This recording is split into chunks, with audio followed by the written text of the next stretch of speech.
Hai, masih bersama saya, Sang Idealis Official. Lesti Kejora menyala. Inilah yang bisa saya sampaikan ya. Saya ingin teman-teman ya mendengarkan secara utuh ya, full ya, Lesti Kejora ketika bersuara, curhat, menjelaskan fakta yang sebenarnya di sidang MK terkait dengan hak cipta. Ini luar biasa, luar biasa.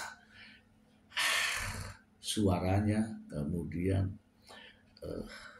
perasaan. Ayo kita simak.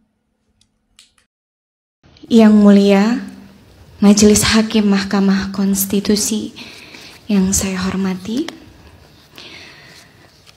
dengan hormat, saya Lestiani, dikenal secara profesional sebagai Lesti Kejora, menyampaikan pernyataan ini dalam kapasitas sebagai saksi dari para pemohon, guna memberikan gambaran nyata mengenai permasalahan hukum yang dihadapi para pelaku pertunjukan, khususnya penyanyi, dalam pelaksanaan kegiatan pertunjukan musik di lapangan yang kerap kali berujung pada ancaman pidana dan gugatan perdata karena multi tafsirnya ketentuan Undang-Undang Hak Cipta.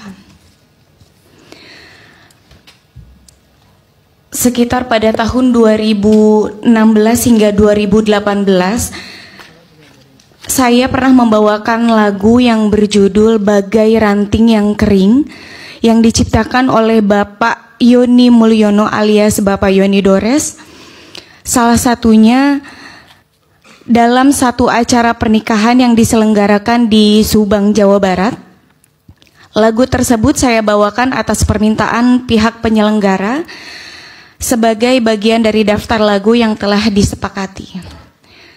Video-video dari pertunjukan tersebut kemudian diunggah oleh pihak lain, penonton atau penyelenggara, ke sosial media atau di kanal digital yang dikenal YouTube, serta terdapat beberapa unggahan yang berisikan materi berupa foto saya yang ditempelkan sebagai thumbnail atau cover dari video lagu-lagu ciptaan dari Bapak Yoni Dores. Saya dan pihak manajemen tidak mengetahui atau menyetujui proses unggahan tersebut maupun elemen visual yang digunakan oleh pihak lain.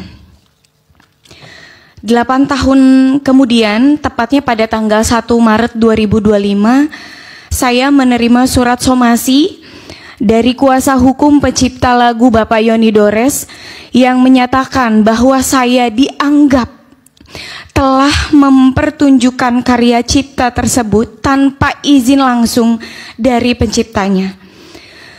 Di dalam surat somasi tersebut, saya bahkan dituding telah melakukan pelanggaran ketentuan pidana dalam Undang-Undang Nomor 28 Tahun 2014 tentang hak cipta.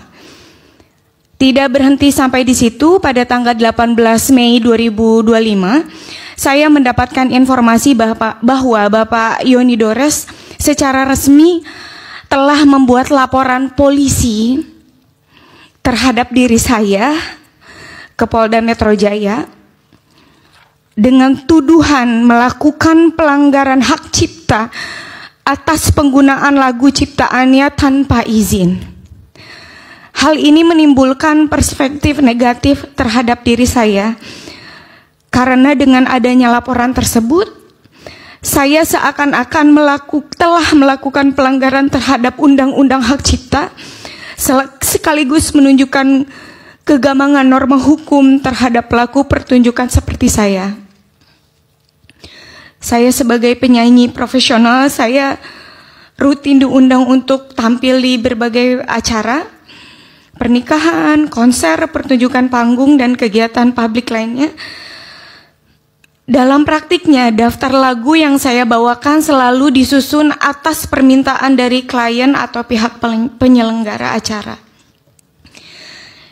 Biasanya saya menyanyikan lagu sekitar 6 atau sampai 8 lagu dalam satu pertunjukan, kurang lebih separuhnya adalah lagu milik saya sendiri dan sisanya adalah lagu milik pencipta lain. Bahkan tidak jarang perubahan daftar lagu terjadi secara spontan di tempat atau atas permintaan klien. Pentingnya untuk saya tegaskan bahwa saya tidak pernah mengurus langsung perizinan atau pembayaran royalti atas lagu-lagu yang dibawakan, karena saya sebagai penyanyi profesional, saya hanya menjalankan tugas untuk memberikan jasa tampil atau pertunjukan sesuai kesepakatan dengan pihak yang mengundang saya. Sebagai penyanyi, saya tidak memiliki akses maupun kapasitas untuk mengetahui variabel-variabel komersil yang menjadi dasar perhitungan royalti seperti jumlah penonton, harga tiket, atau skala dan kategori acara sebagai yang dipersyaratkan dalam sistem lisensi yang berlaku menurut peraturan perundang-undangan. Somasi yang saya terima disertakan laporan pidana yang dibuat oleh pencipta lagu merupakan bentuk nyata dari kekaburan norma dan ketidakseimbangan posisi hukum antara pencipta lagu dan pelaku pertunjukan. Hal ini memperlihatkan betapa lemahnya perlindungan terhadap hak terkait, khususnya bagi pelaku pertunjukan seperti saya, yang sebenarnya hanya bekerja sebagai profesional berdasarkan kontrak kerja dengan penyelenggara acara.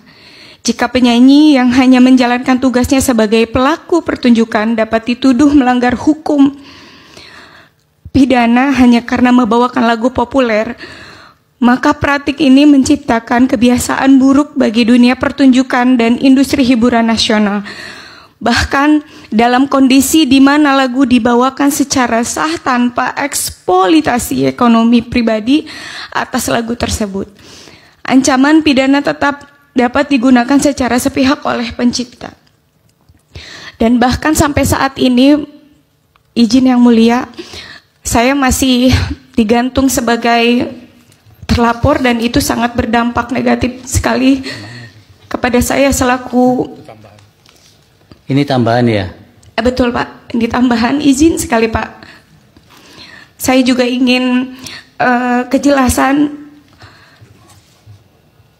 Di media saya mendengar bahwa saya akan dihadirkan sebagai saksi atau dipanggil atas pelanggaran hak cipta, tapi sampai detik ini belum ada kejelasan.